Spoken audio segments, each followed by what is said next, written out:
I know you had some testy exchanges this week before the Senate Foreign Relations Committee with the Secretary of State, Mike Pompeo, pressing him for more information on that conversation with Vladimir Putin.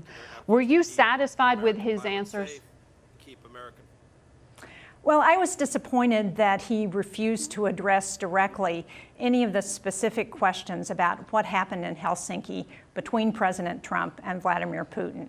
He continuously referred to policy being the same, and I appreciate that. It is important for us to continue those policies.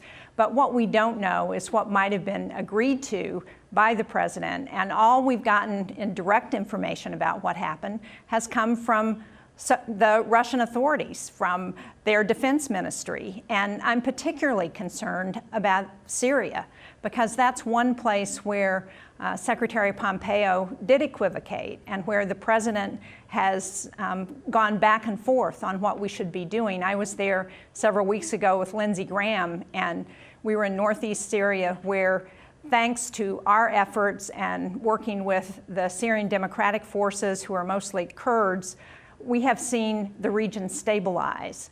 We need to make sure that continues.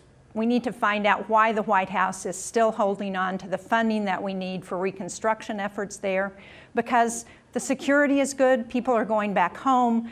We went through the market in Manbij, which had been controlled by ISIS for several years.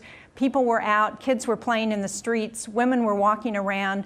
We need to make sure that that continues and not leave those Syrians to the Russians or to Assad. Should the president go ahead with sanctions on Turkey, which he called for this week?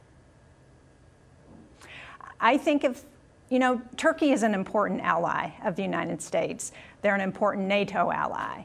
But we've seen some behavior by Turkey that is not consistent with what we expect from our allies. That sounds like a yes. Again, on that trip to, well, I think we need to see them release the Americans that they're holding on trumped-up charges. We had some positive news this week with Pastor Brunson going from prison to house arrest, but they're holding other Americans. Yes. And we need to send a consistent message. Again, on that trip to Syria, Senator Graham and I met with President Erdogan. He listened. We do have to, we're running out of time here. I'm so sorry to cut you off, but we do have to leave it. Thank you for coming on the show.